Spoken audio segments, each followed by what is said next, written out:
This podcast contains descriptions of violence against children and adult language and is not suitable for all audiences. Listener discretion is advised.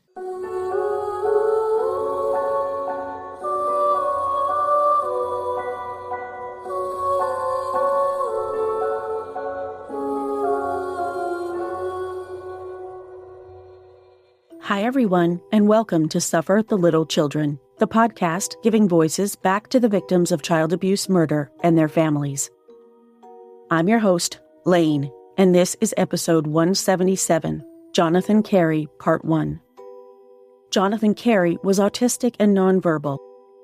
Because he needed more care than they could provide in their home, when Jonathan was 9, his parents sent him to a highly recommended residential program at the Anderson School in Staatsburg, New York, where young Jonathan was starved, isolated, and physically abused. Due to the PTSD Jonathan suffered from the abuse, he had difficulties at home, and the Careys had no choice but to find another residential placement for him. In 2005, Jonathan began attending the residential program for adolescents at the well-regarded OD HEC Developmental Center in Niskayuna, New York.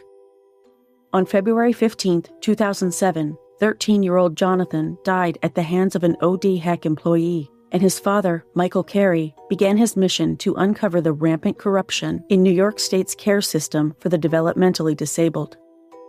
This is part 1 of the mind-boggling story of Jonathan Carey. I don't have the words to explain the depth of the rabbit hole Jonathan's story has taken me down. Jonathan's dad, Michael, has been instrumental in blowing the lid off the truly horrific treatment of developmentally disabled people in New York State, as well as having legislature passed to protect the same people who Michael calls Jonathan's friends. This story is equal parts infuriating and inspiring, and I hope that once you finish listening, you'll feel the same way.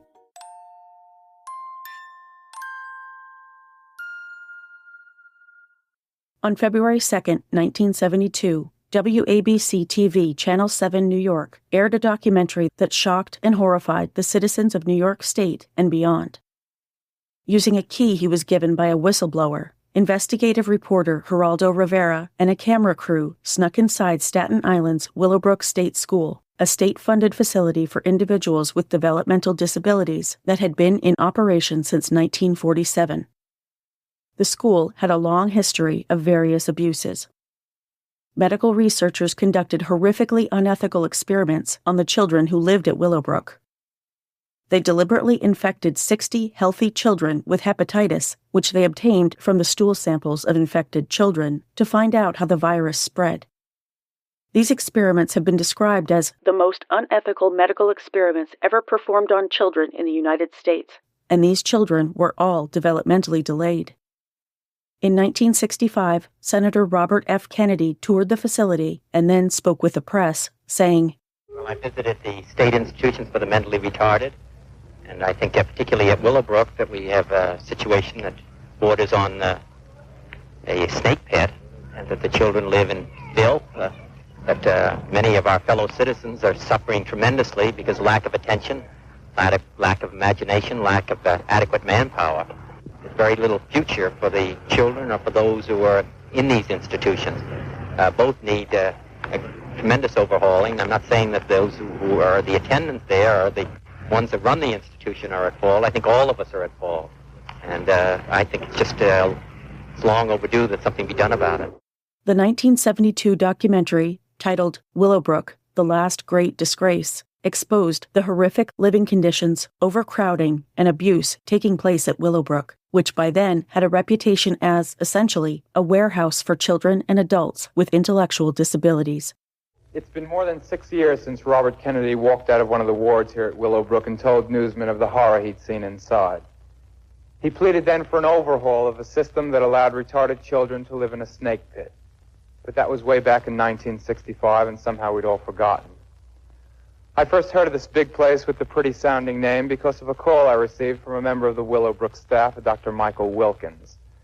The doctor told me he'd just been fired because he'd been urging parents with children in one of the buildings, building number 6, to organize so they could more effectively demand improved conditions for their children.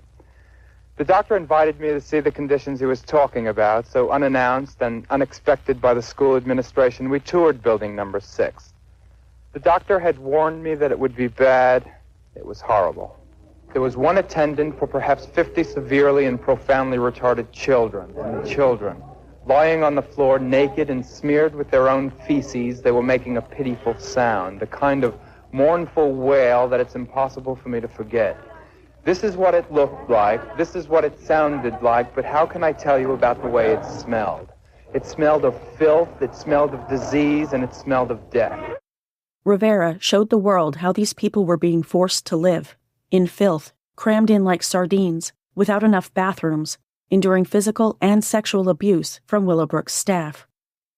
The New York Times wrote at the time of the video footage of the disabled children in Willowbrook, untended, some smeared with their own feces, many of the children were unclothed and were all simply left to sit in the ward all day. The only sound picked up by the technicians was something of an eerie communal wail.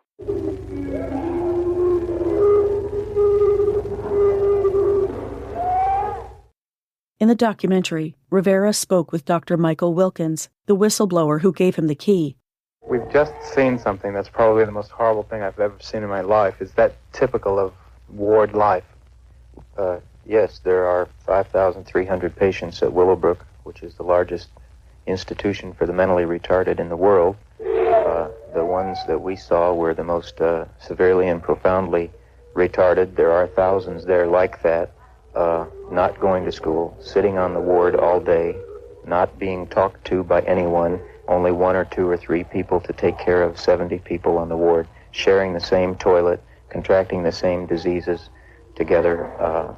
100% of patients at Willowbrook contract hepatitis within 6 months of being in the institution. Most patients at some time in their life have parasites. The incidence of pneumonias is greater than any other group of people that I think exist in this country. Trauma is severe because these patients are left together on a ward, 70 retarded people, basically unattended, fighting for a small scrap of paper on the floor to play with, fighting for the attention of the attendants who are overworked, trying to clean them, feed them, clothe them, and if possible, pay a little attention to them and work with them and develop their intelligence. But what in fact happens is that they go downhill. Another politician, Congressman Mario Biaggi, said in the documentary, "We have a condition in a very beautiful ground, very well-built buildings, where inside we have housed the children of many of our citizens who are subjected to what appears to be the worst possible conditions I've ever seen in my life. I've visited penal institutions all over the country. I've visited hospitals all over the country. I've visited the worst brigs in the military. Nothing's like it. I've never seen anything like it." A social worker and another doctor were fired for showing members of the press and citizens groups the condition the children were living in. This meant that whistleblowers who tried to expose the school's inhumane treatment of these children were punished, their livelihoods taken away from them. Tuck that fact away in the back of your mind, because this isn't the last time in this story that you'll be hearing about this occurring.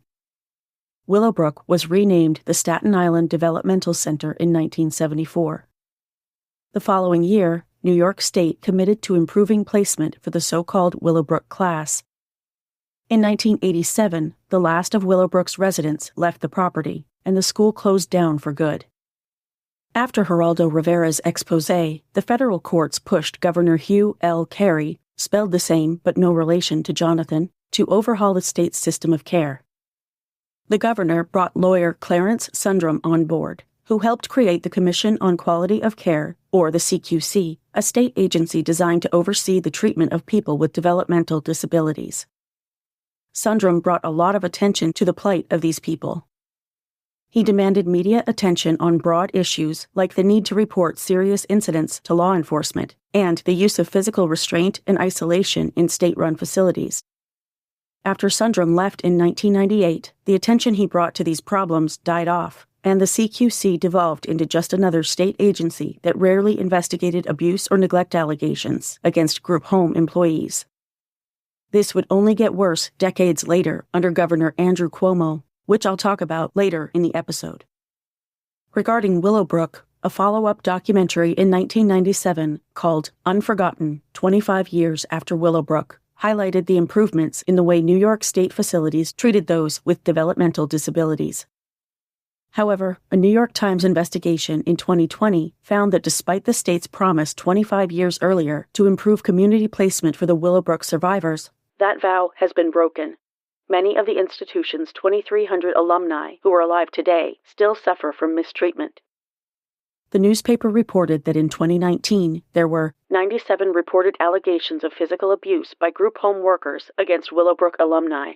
Also 34 allegations of psychological abuse and hundreds more of neglect and other mistreatment, like improper use of restraints or seclusion, medication error, and theft. I promise all of this exposition is relevant to today's episode. After spending weeks digging into Jonathan's story, and after several conversations with his dad, I can confidently tell you that while some things have improved in some ways, there is still a shocking amount of physical and sexual abuse taking place at these facilities. Jonathan Carey and his family found this out the hardest way possible. Before I jump into Jonathan's story, I just want to share something that's been incredibly helpful for me. On top of podcasting, I've been doing a lot of freelance writing lately to make ends meet, which is why I haven't been able to get an episode out every week. I need something to keep me sharp and focused. I've talked about Magic Mind before, but I'm not making this up. These little green mental performance shots have been a lifesaver, especially when I use them 7 days in a row. I drink my Magic Mind in the morning alongside my coffee, and it boosts my energy, focus, and productivity without the jitters that come from too much coffee. Its blend of highest-grade matcha, nootropics, time-release caffeine, and adaptogens helps me stay on the ball, reducing stress and keeping my mind clear. I have a monthly subscription because it's been that helpful. If you're like me, juggling a million responsibilities, and need a brain boost, I can't recommend Magic Mind enough. They've got a special offer for my listeners, up to 48% off your first subscription or 20% off a one-time purchase. Just visit magicmind.com/bylane20 and use the code BYLANE20. That's magicmind.com/BYLAINE20 with discount code BYLAINE20. Give it a try for 7 days with no risk. Magic Mind has a 100% money-back guarantee. Let me know what you think. I'll pause here to hear a word from my other sponsors.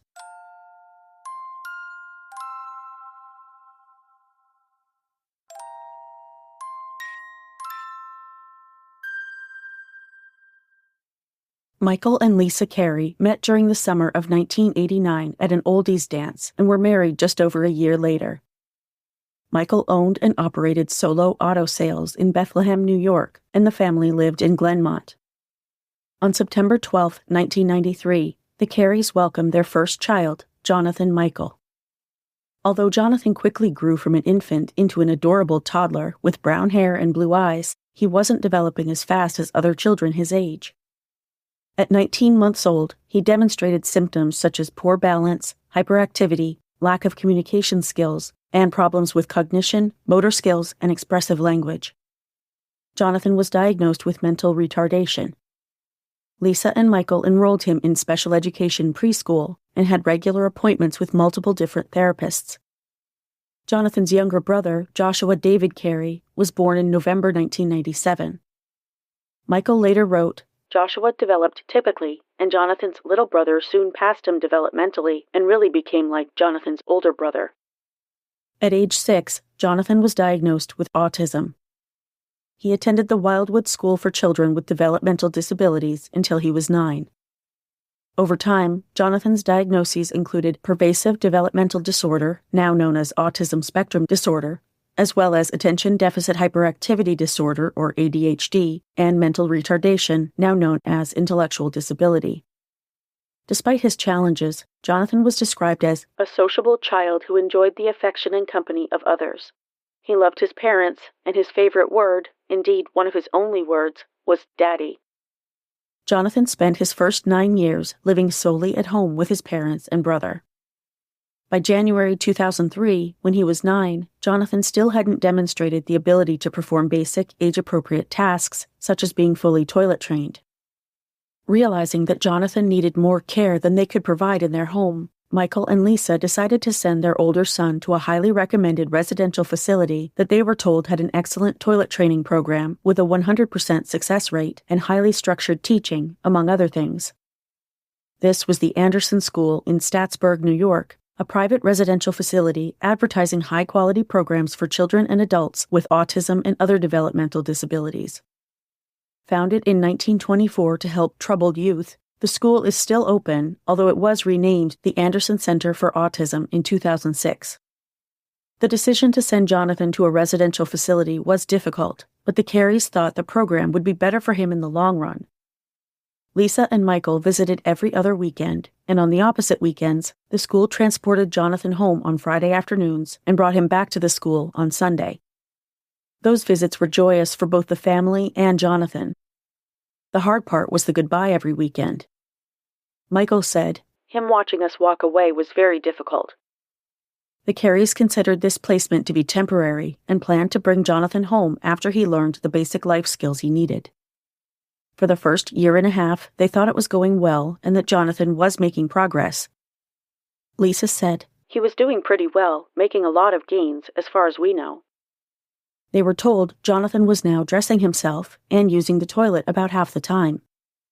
In September 2004, when Jonathan was 11, he started displaying a new behavior. Michael said, "We had a few sporadic calls that Jonathan was taking off his shirt. It was a new thing. We'd never seen it before." The Careys didn't think much of this behavior because it didn't seem terribly disruptive or dangerous. The following month, the school's since-retired director, Neil Pollock, called the Careys to tell them Jonathan was experiencing emotional difficulties and was in a crisis situation. Later the same day, the school nurse told them Jonathan had bruises, but she said he had no broken bones and didn't describe the extent of the bruises.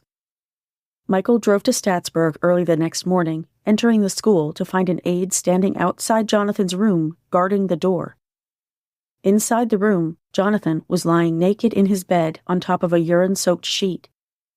When Jonathan looked up at him, Michael said, he appeared shell-shocked. I was shocked at the amount of bruises. The Careys obtained the school's student injury and illness reports from the week of October 7, 2004. The reports mentioned various bruises and abrasions, both old and new, on Jonathan's legs, back, face, and arms. One note on the report read, "Advised staff of need to monitor pressure applied during restraint." Lisa later said, "Obviously there was a question on how they restrained our son." According to Michael, the Careys never gave the school permission to restrain or otherwise put hands on their son. A staff member falsely claimed that Jonathan was flailing himself against the wall, trying to get out of the room. Injury reports from October 7th and 9th describe Jonathan receiving self-inflicted injuries while flopping to the floor and bumping into objects. Michael told me that Jonathan was not and had never been self-injurious. According to Lisa, "We didn't find out until a week and a half later that they were not feeding him when he had his shirt off." Michael told me, "We found out that they were withholding food and meals after we got the logbook, which a whistleblower gave us." And how did that go down? During their visit to Anderson School on October 18, 2004, a staff member insisted the Careys take a clothing bag home, which they'd never been asked to do before. Once they got home, the Careys found a daily journal inside the bag that contained daily updates from Anderson's staff. The journal made it clear that the staff was not allowing Jonathan to eat when his shirt was off. This meant that Anderson School changed Jonathan's behavior plan without his parents' involvement or approval, or even that of the school district. Per a document Michael later obtained, the Anderson School top staff and administrators directed care staff to sign off on the document that they agreed to withhold meals from Jonathan if he didn't have his shirt or clothing on. The school described this as a form of behavior modification, calling it intense programming. Again, this change to Jonathan's behavior plan was not discussed with his parents or run by a human rights committee, and according to New York state law, it is illegal. This abusive and torturous plan went on for 5 weeks. Even 20 years ago when this was taking place, the law prohibited anyone from knowingly doing anything that could be injurious to a disabled person, which obviously withholding meals would be. All of the Anderson staff were mandatory reporters, but not one of them reported his torture to 911 or any local authorities. For the record, withholding food or water as punishment is unequivocally child abuse, and it's also part of a proposed definition for childhood torture, as my guest and I discussed in my recent episode with childhood torture survivor and victim advocate Allie Davis. One journal entry described Jonathan as defiant and aggressive most of the day. Michael told me this was not normal behavior for Jonathan. If he was indeed acting this way, it was undoubtedly a reaction to the abuse. Another entry read, "He refused lunch. All he had to do was put his shirt on to eat. As of 2 p.m., he had not eaten lunch, nor had he eaten breakfast. When JC does eat, his diet is adhered to. As I was writing, he put his shirt on and ate all of his food and drank a glass of water. Food consisted of taco salad, rice, and corn." The Careys also discovered that Jonathan was being illegally secluded in his bedroom for extended periods of time, often left to lie naked in his own urine. This happened so often that he missed 8 full days of school. Immediately after learning their son was being tortured, the Careys took Jonathan out of Anderson School. Within 4 weeks, Jonathan regained 8 pounds of the weight lost from the abusive treatment. After the fact, Jonathan struggled greatly as a result of the torturous abuse he endured. He threw tantrums at times for no apparent reason. A psychiatrist diagnosed Jonathan with post-traumatic stress disorder, or PTSD, consistent with the symptoms of the abuse he suffered at Anderson School. After the Careys removed Jonathan from the school, they contacted the New York State Office of Mental Retardation and Developmental Disabilities, or OMRDD, as well as the Commission on Quality Care, or CQC, asking both agencies to investigate Jonathan's abuse at the school.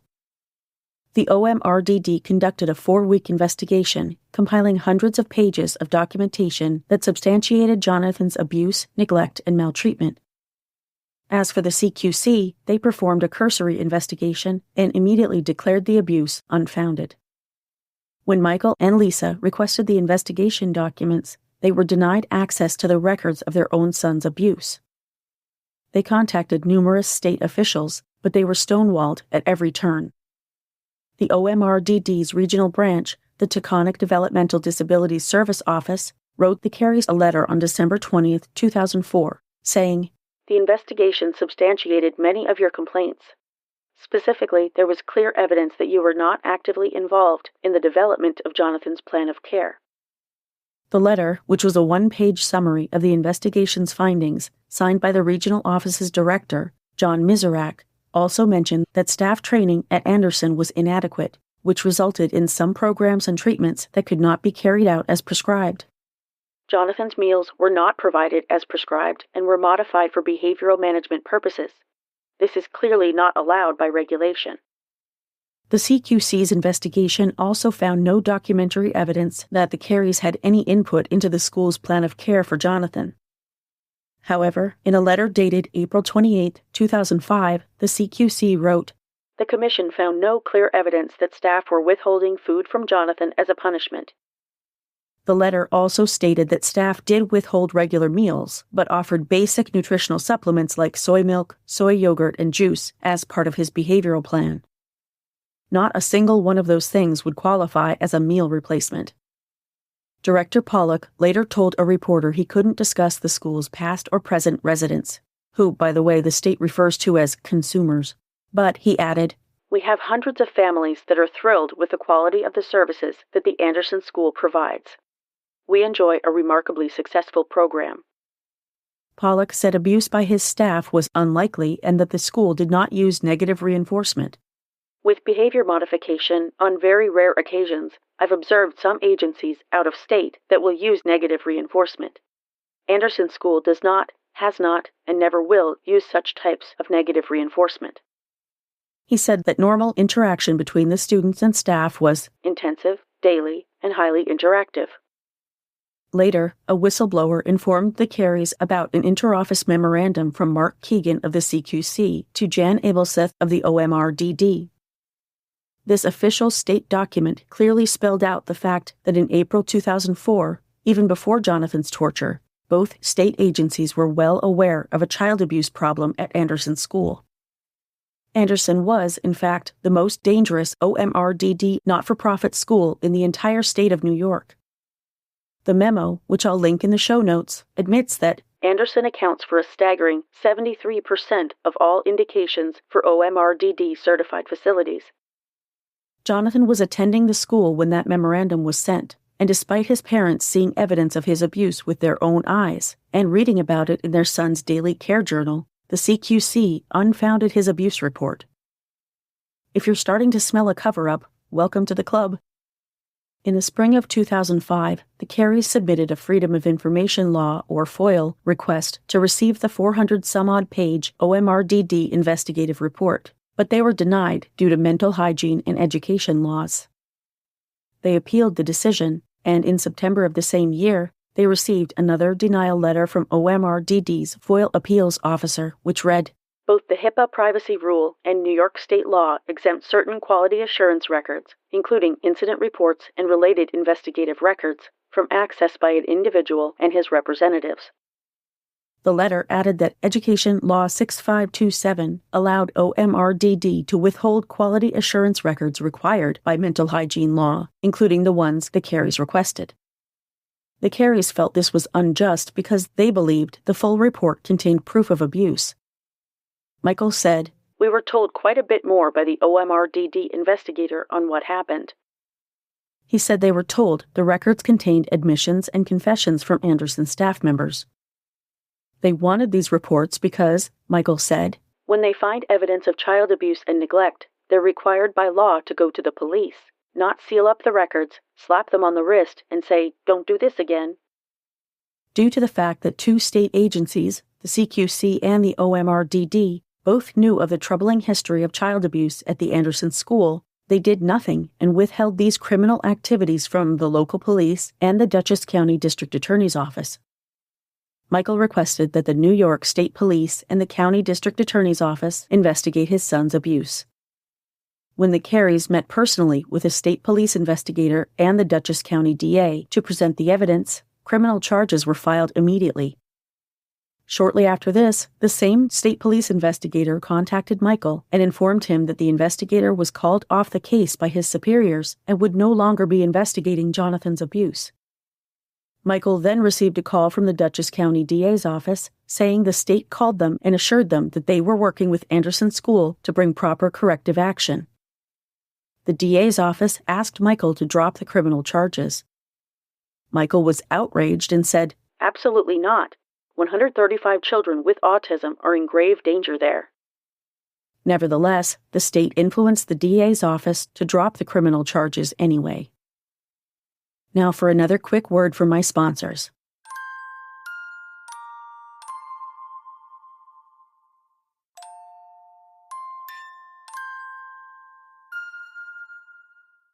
Meanwhile, throughout 2005, Jonathan continued to struggle.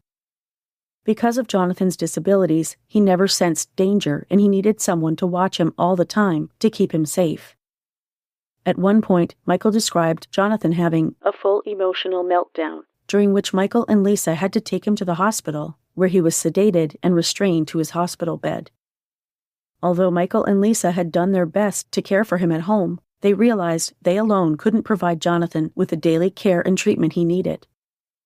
They consulted with the OMRDD and decided they had to place 12-year-old Jonathan in another facility, not knowing yet that the system was rampant with abuse, neglect, discrimination, public corruption, and cover-ups.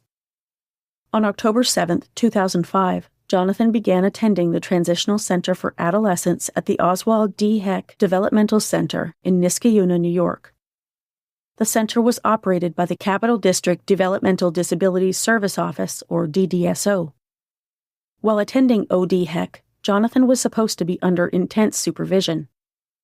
In school, during transport, and when less than 4 children were present, Jonathan would have an aide assigned to him alone, which is called one-to-one supervision.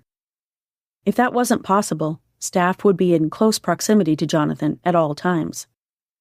When Jonathan slept, a staff member was supposed to check on him every 30 to 60 minutes. His severe disabilities made him the only resident in the adolescent unit to require one-to-one supervision. At the center, Jonathan was set up to receive several clinical services, including speech therapy, physical therapy, occupational therapy, psychology, psychiatry, social work, and nursing. It sounded like an ideal program for Jonathan.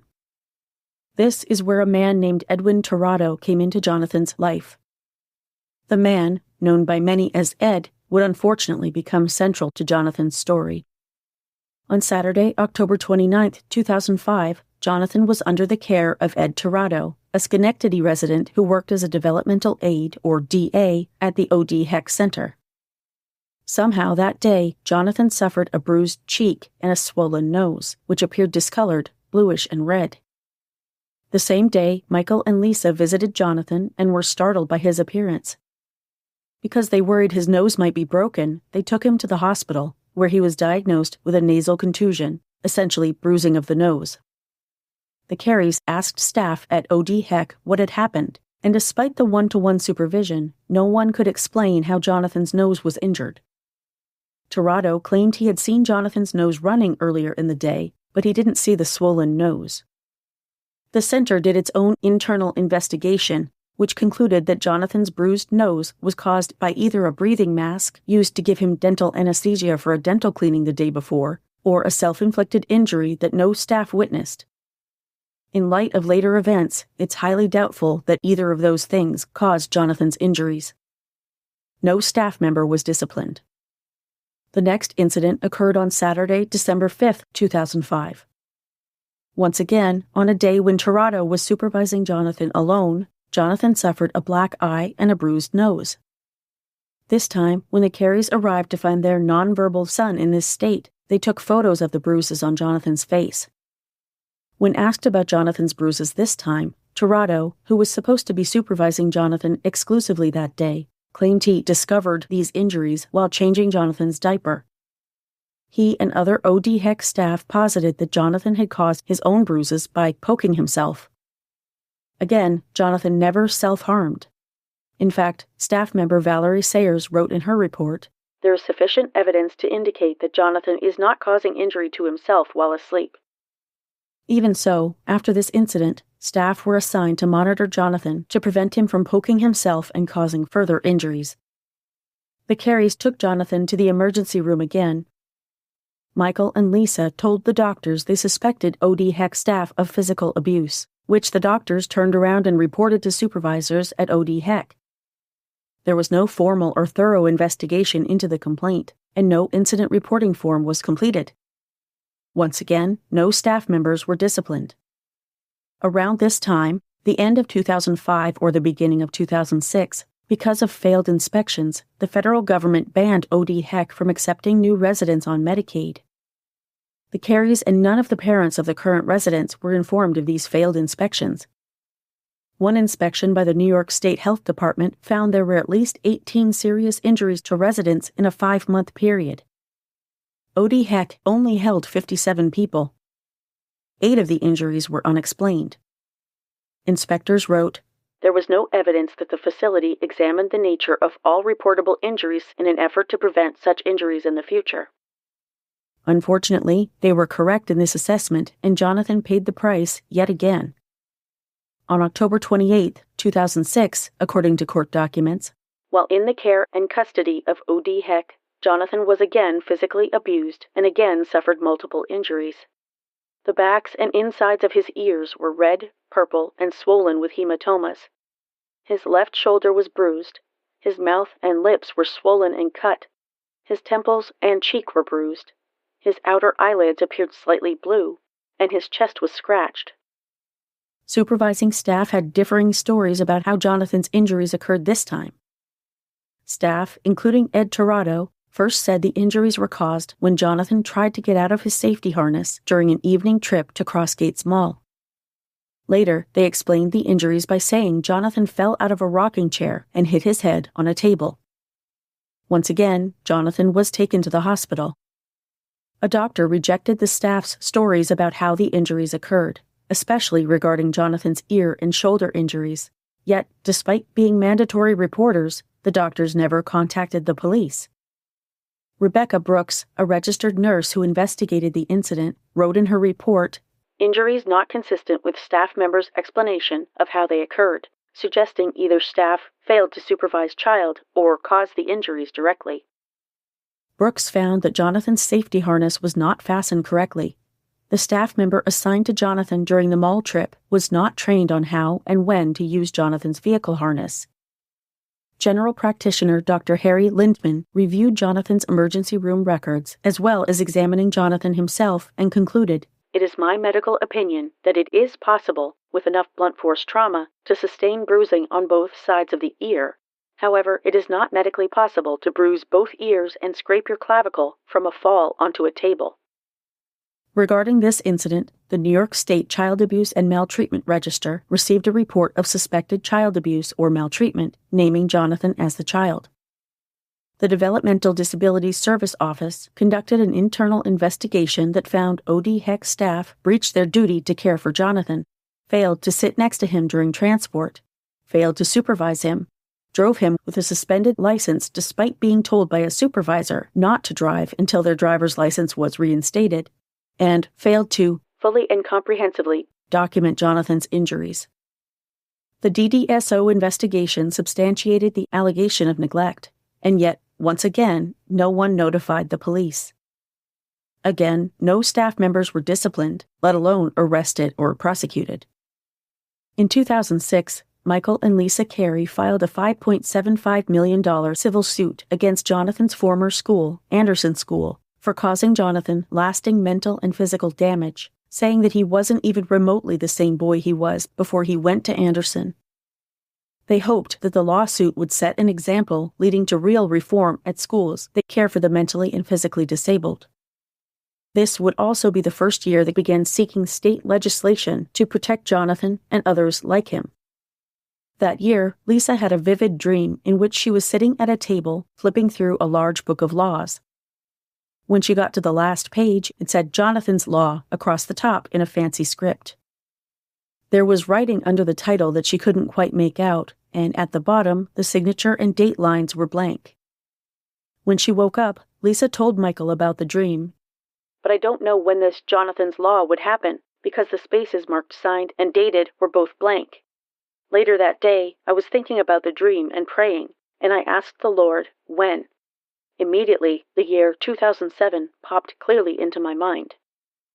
The Careys, seeing this dream as a clear call to action, began to ask people how to go about getting a law passed, and someone told them to go to a legislator in Albany to ask them to sponsor a bill for them.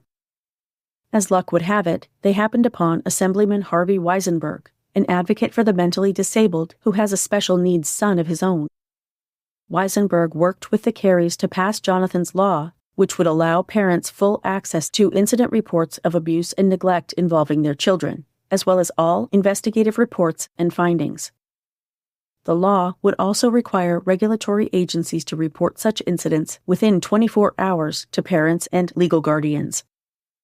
Weisenberg told a reporter, "We want to prevent any of these situations from occurring, and the best way to do that is to acknowledge that the events are occurring."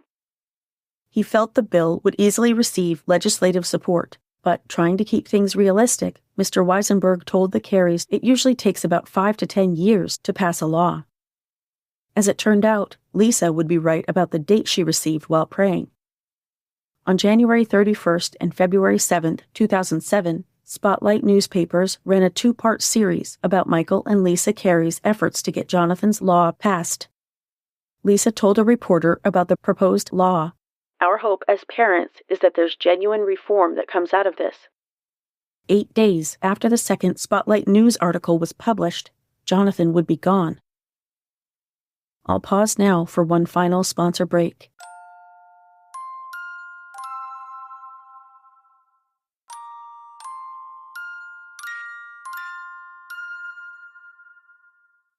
On February 12, 2007, Jonathan was in the care and custody of Edwin Tirado when the nonverbal 13-year-old suffered a swollen lip. Tirado claimed he was changing Jonathan's diaper when Jonathan became non-compliant and bit his own bottom lip, causing the swelling. No one told Jonathan's parents about this incident. Ed Tirado was once again not disciplined, reported to police, or charged with a crime. 3 days after Jonathan's lip injury and just 8 days after the second Spotlight newspaper's piece. On Thursday, February 15, 2007, the unthinkable became reality for the Carey family. On that day, developmental aid trainee and Schenectady resident 32-year-old Nadeem Mal was scheduled to work from 3 p.m. to 11 p.m. as Jonathan's one-to-one aide. From 3:30 to 5 p.m., Mal supervised Jonathan as he watched TV in his room and then took a nap. At 5 p.m., Mal woke Jonathan and brought him to eat dinner. After Jonathan ate, Mal asked if any other staff members happened to be going on a community outing that evening.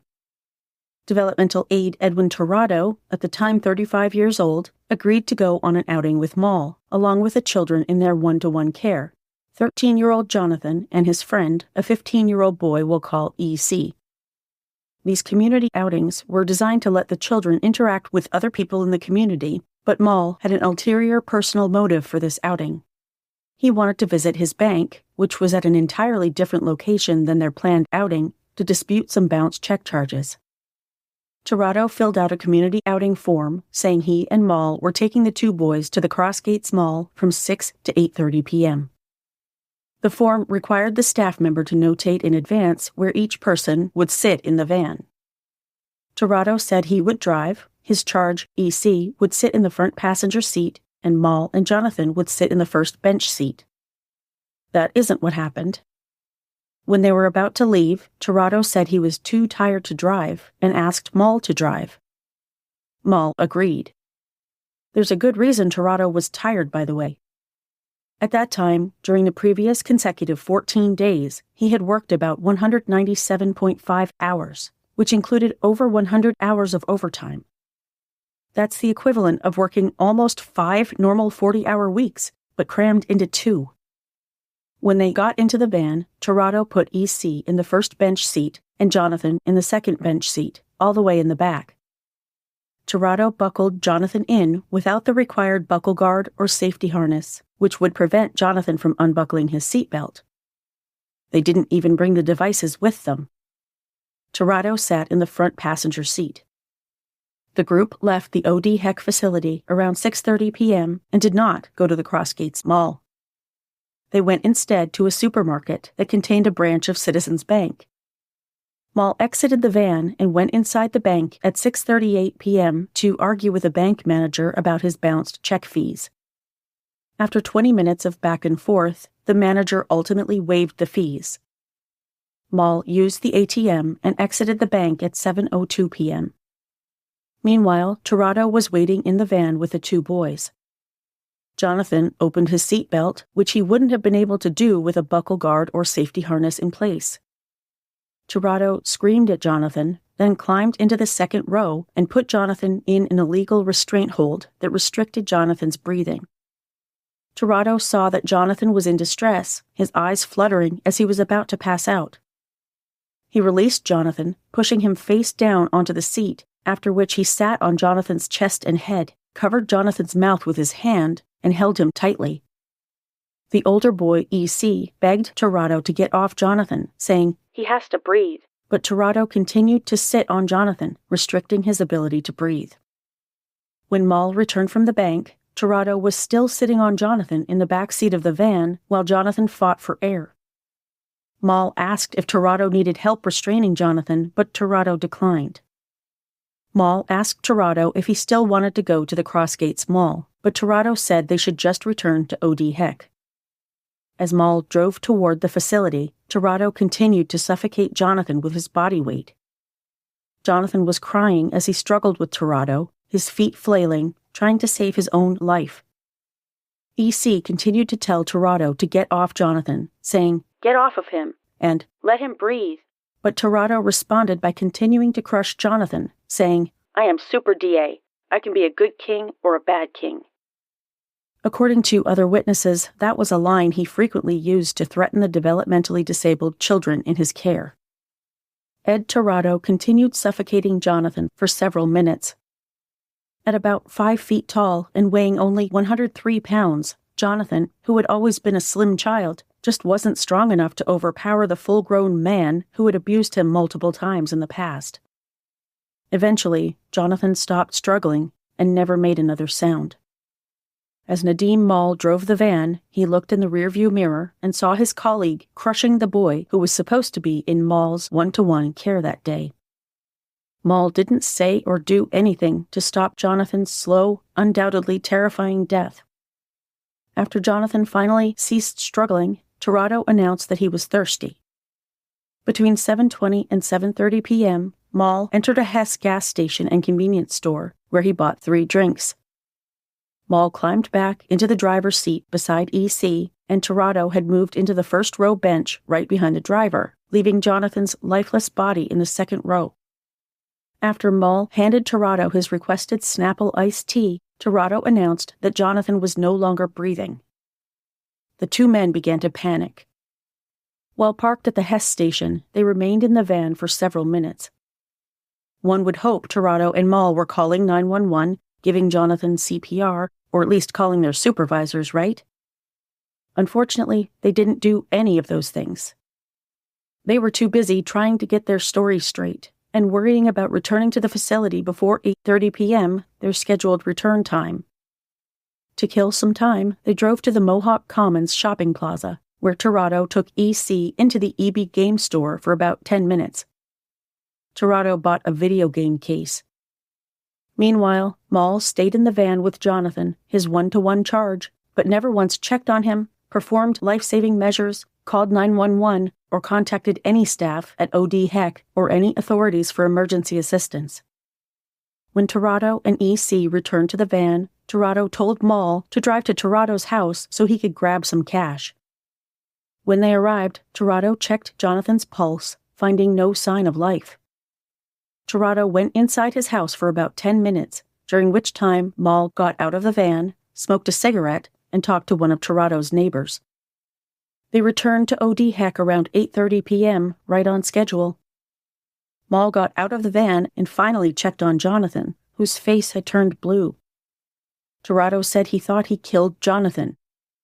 Only then did Mall call his supervisors and other OD HEC staff out to the van, saying, "Emergency! Jonathan is not getting up," and "Jonathan is in the van unresponsive."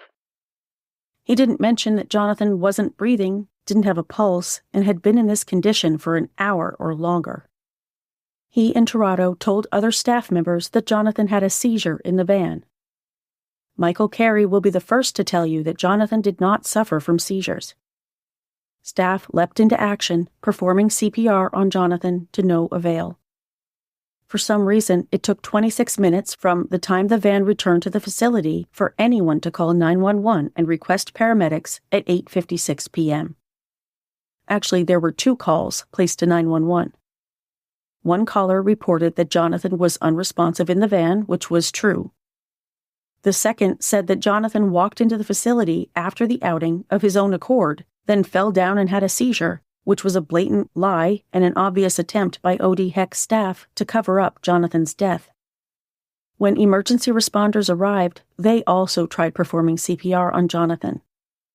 They rushed him to St. Clair's Hospital in Schenectady, where he arrived in full arrest at 9:25 p.m. At 13 years old, Jonathan Michael Carey was pronounced dead at 9:56 p.m.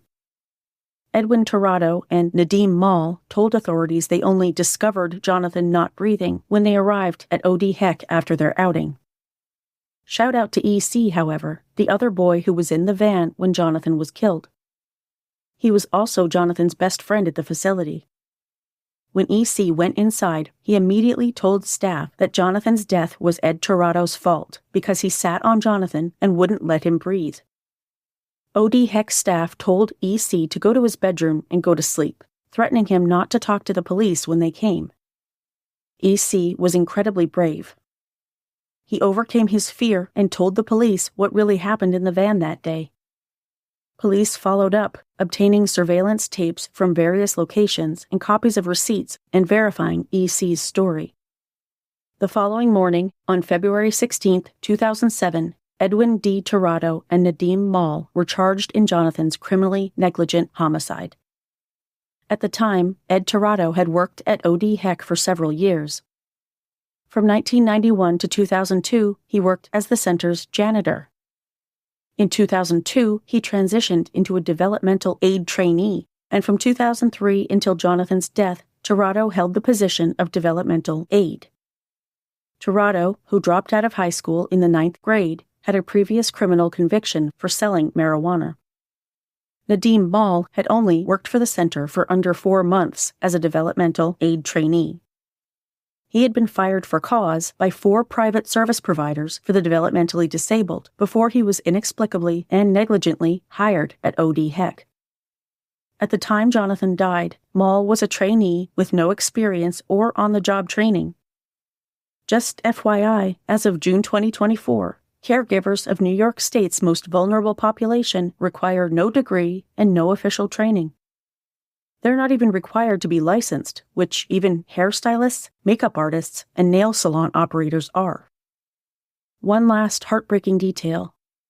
Jonathan's parents, Michael and Lisa Carey, were away on a trip when their son died and couldn't be reached immediately. They wouldn't find out about Jonathan's death until the following day.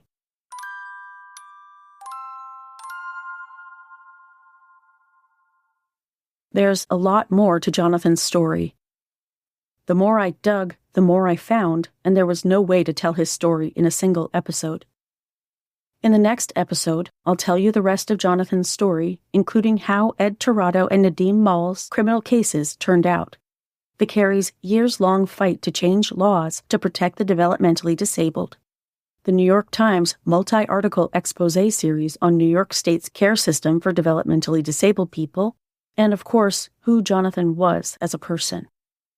In the episode following that, you'll hear some of my conversation with Michael Carey, Jonathan's dad, who is a powerhouse in getting laws passed and collecting evidence of the massive corruption in the system that killed his son.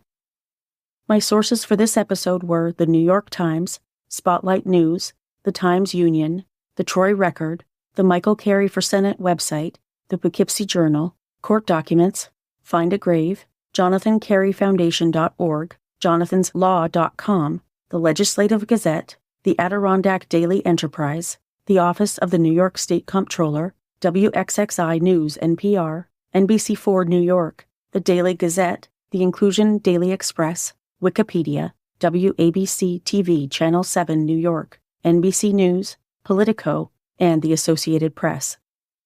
Before I end the episode, I'd like to shout out my newest patrons: Saya K. from Savonlinna, Finland, Hannah L. from Benzonia, Michigan, and from Dracula's Castle, thank you to Amanda G. I appreciate you all. To make a pledge, you can visit patreon.com/stlcpod. Oh, and please don't forget to check out Magic Mind for a lasting boost to your daily energy, concentration, and productivity. Just use the link in today's show description. Magic Mind will help you, and using my link helps me. Win-win. That's it for this episode. Join me next time for part 2.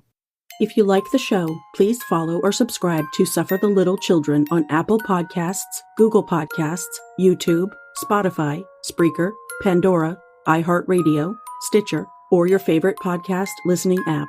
And please leave me a 5-star rating and a positive review on your favorite podcast platform. Visit the website at sufferthelittlechildrenpod.com.